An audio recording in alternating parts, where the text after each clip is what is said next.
ngạc mọi người nhá. Đã quay trở lại với kênh của Sá Vlog nhá. Thì hôm nay thì ba anh em mình đi chơi nhá. Nên vào thành phố làm nếu không có việc thì hôm nay đi chơi cho vui thôi. Thì mình mời tất cả các bạn hãy cùng mình đi chơi nhá.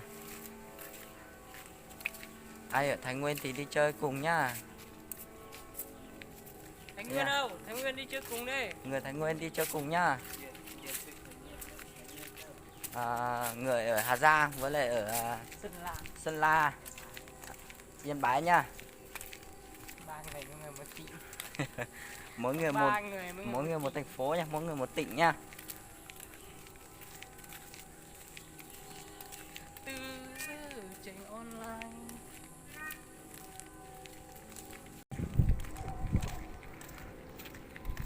Chỉ nói chơi phết tốt xong là đã nói chơi Thái Nguyên nhá. Chỉ nói chơi nhớ chơi cho công ty nó lúc nó chơi phết chỉ muốn hai lửa chơi phết tôi muốn vào xí này nhở. Tôi muốn vào xí nó là nhau thì tôi hai lửa chỉ mà tôi toàn để lại chỉ muốn hai lửa qua đi đó chơi nó như lì tả nữa chỉ muốn như nó lên từ muốn như là chơi tay khó đập phết nó chơi chỉ nói chơi phết tôi nhiều xí đó. Phết tôi nhiều xí vào là có thì khu công nghiệp đi Điền Thủy này ạ, Điền Thủy Thái Nguyên này ạ. Nhưng mà chỉ phải tôi ăn gì vô xí đó để nó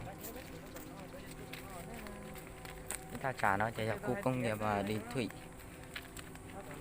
Thủy Thái Nguyên nhá.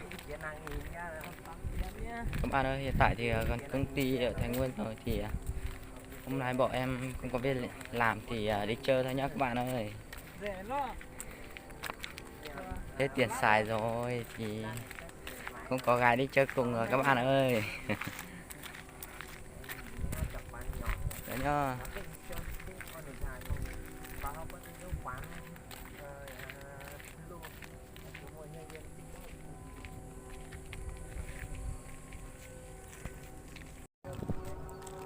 Bạn ơi, tại thì mình vào gần cái chỗ này cũng khá là rộng nhá các bạn ơi. Thì hiện tại thì cái chỗ này là người ta tập xe ô tô nhá. Wow, quá là tuyệt vời luôn các bạn ơi. Đấy, người ta tập xe ô tô này. Đấy, người ta có điều khiển rồi thì kệ người ta tập nhá. Thì sau này mình đi đi có điều kiện thì mình sẽ đi tập sau nhá.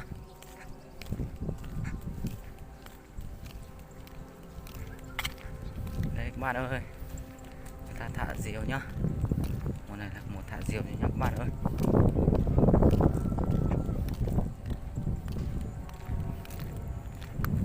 Đấy, chỗ này rất là đẹp nha.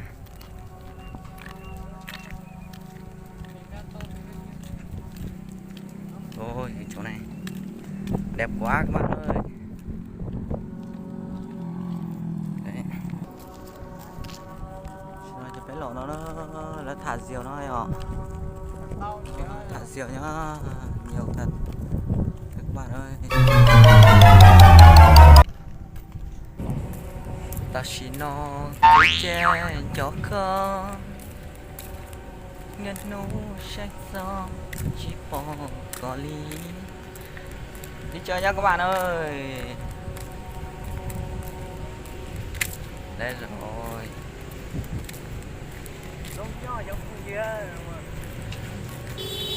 xí đó nhé, phải tôi muốn xí đó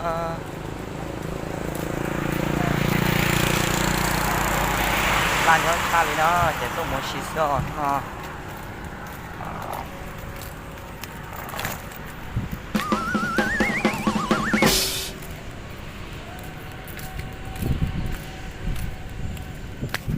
Wow, my God.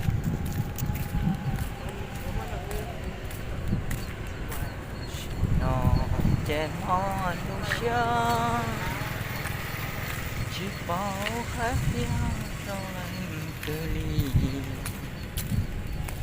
Nó tua mô nhĩ trao để chơi. Ok, hello nhá, xin chào tất cả mọi người nhá, đã quay trở lại với kênh của Sáo Vlog nhá. Thì ai đã xem video rồi thì nhớ ủng hộ đăng ký với nhá. Lần từ đó tôi sẽ có ra video nó chế bác của đăng ký theo like.